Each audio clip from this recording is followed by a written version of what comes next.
Okay, so we're going to work on the disassembly of a Ruger AR-556. First thing I'm going to do is make sure that it's clear. There's no magazine. Take the bolt, lock it to the rear. No rounds. Bolt go forward, dry fired, nothing in there. Now we're going to take this rear locking pin. I'm going to release the rear locking pin and leave it to where the upper and lower receiver is still connected. Remove the buffer spring. There's a detent right there. Push that little detent down.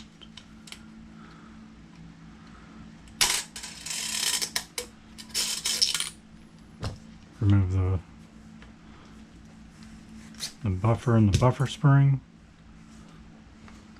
And I'm just going to lock the hammer back down. It'll make it easier on putting it back together. I'm going to pull the charging handle, remove the bolt, remove the charging handle,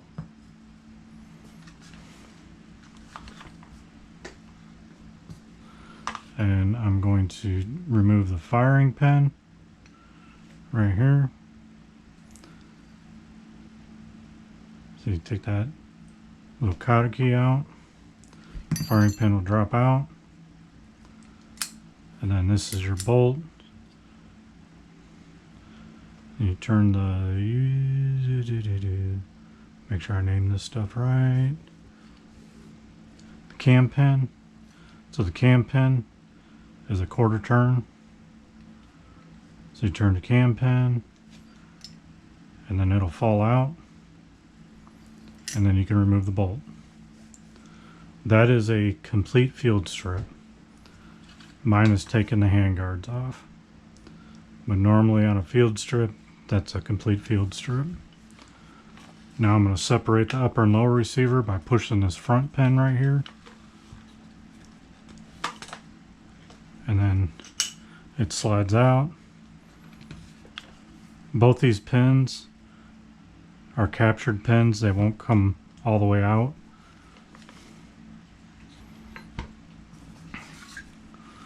This one here, usually this collar slides down, but this is a threaded collar, so it makes it a little bit easier. Unthread it, and then your hand guards just slip apart like that.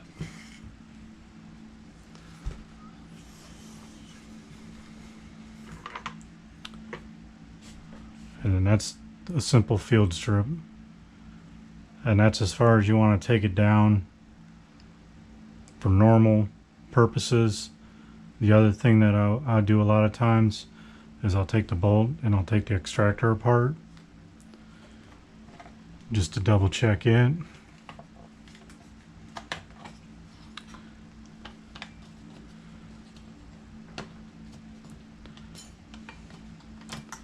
So the extractor is spring loaded in there. So I'll take a, oops, I got too big of a punch.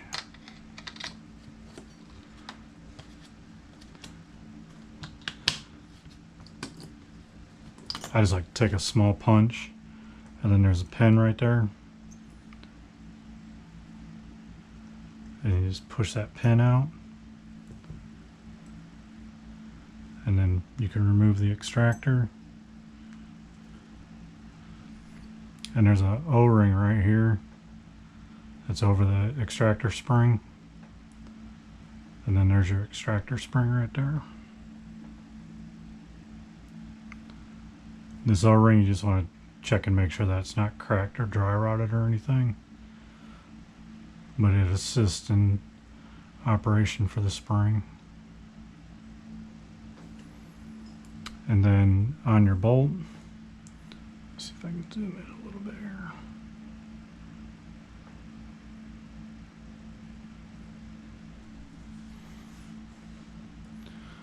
So on the bolt,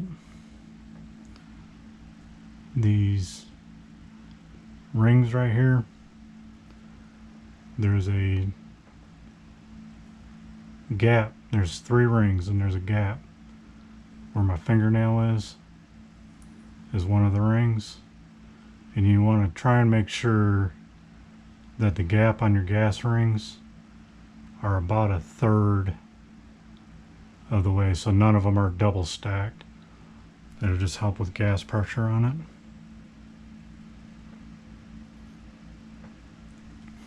And then reassembly is the same thing. Take your extractor, put it on the right way.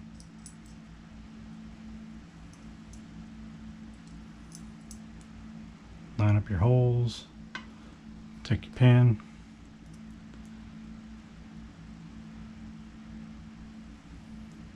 And sometimes you have to work it around a little bit to get it lined up just right. But once you get it lined up, push it through, and you want it just flush so it's not gonna rub.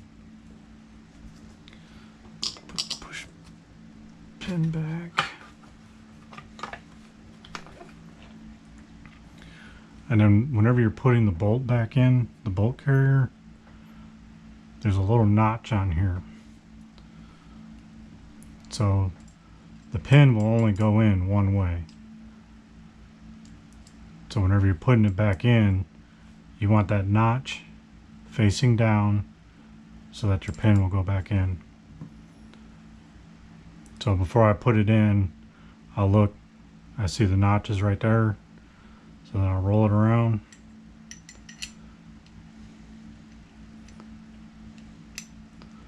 Roll the bolt around a little bit. Line up your hole. Take your pin. Pin drops in. And then you turn it a 1/4 turn.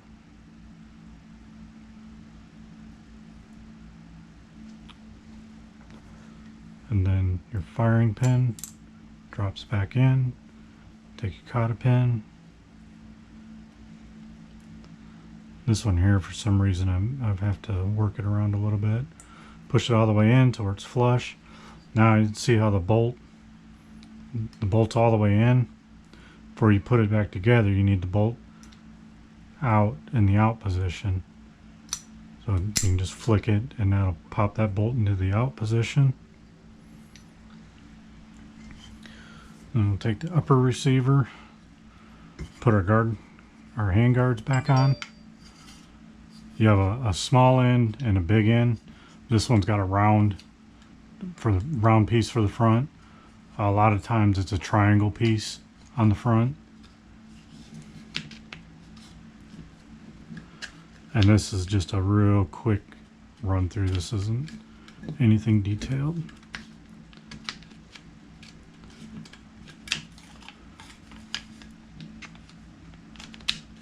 There we go. And there's little grooves in here that catch on the lock. And then that just threads back up. You want it tight, but you don't want it so tight that you're going to have to struggle taking it off. Now, inside of here, I don't know how well you can see it, but right there, there's a little notch that's cut out. And on your charging handle, there's a notch on your charging handle. So whenever you slide it in, you want to drop it in that notch. And now it's captured in that groove. And then whenever you disassemble, you come up to that notch and then you just pull it out.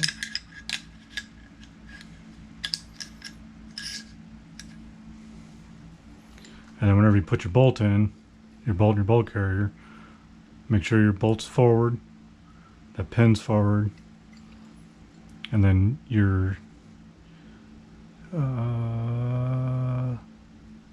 bolt carrier key goes inside the charging handle, inside this groove in the charging handle, and then there's slides inside the receiver. And then if you look how the bolt just turned, that's what locks your bolt in. So you can push it in, lock it in all the way. And take your lower receiver, put your buffer and your buffer spring back together. Then you got that detent there that you have to slide over. So you drop it in, push it all the way down, and then you see it'll capture on that detent right there. And then to reassemble, you can put it together just by dropping it in like that. I always like to do the front pin first. Push it all the way through, locks in, close it. Push your back pin in, locks in. Now it's on safe. Again, there's no rounds in it, no magazine. So make sure your safety works. Put it on fire, pull the trigger, hold the trigger down, pull the charging handle, and then you want to hear it click and then fire again. That tells you that everything is working correctly.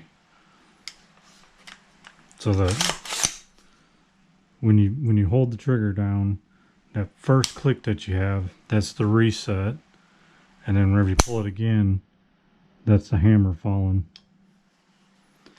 And ARs will not go on safe unless the hammer is down. So you see, this is the hammer. It won't go in safe unless the hammer's down. And then when I was doing the reset, what was happening was the hammer would go down, and then whenever you let up on the trigger, it goes to the first, or stage 2, and then whenever you squeeze, that's when the hammer falls.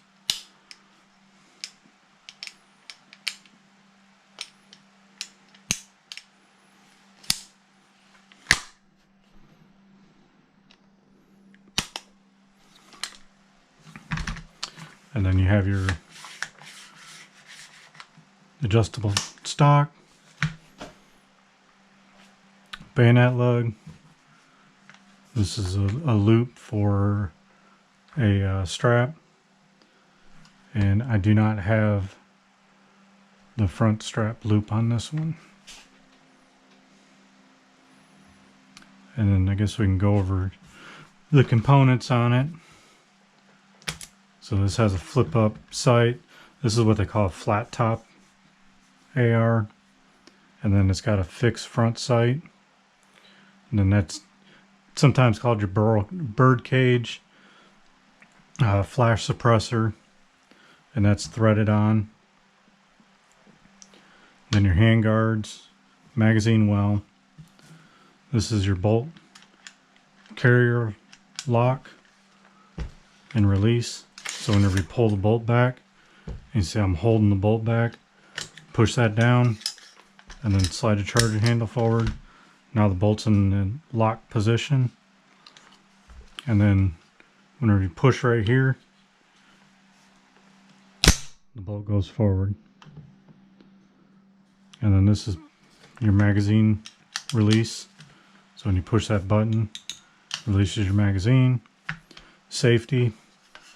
And then you have an indicator on the other side, whether it's on safe or fire. Forward assist. So this bolt's really, you can see that there's a little bit of gap right there. If you get grit or sand or something jammed in there, you can push that and that'll move it forward.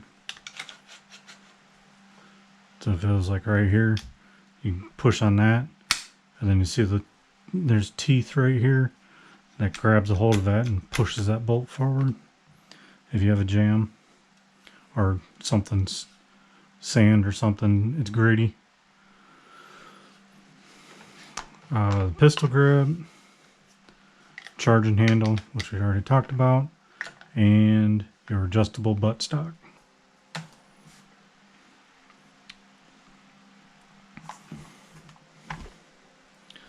And that's it on breaking down and checking them.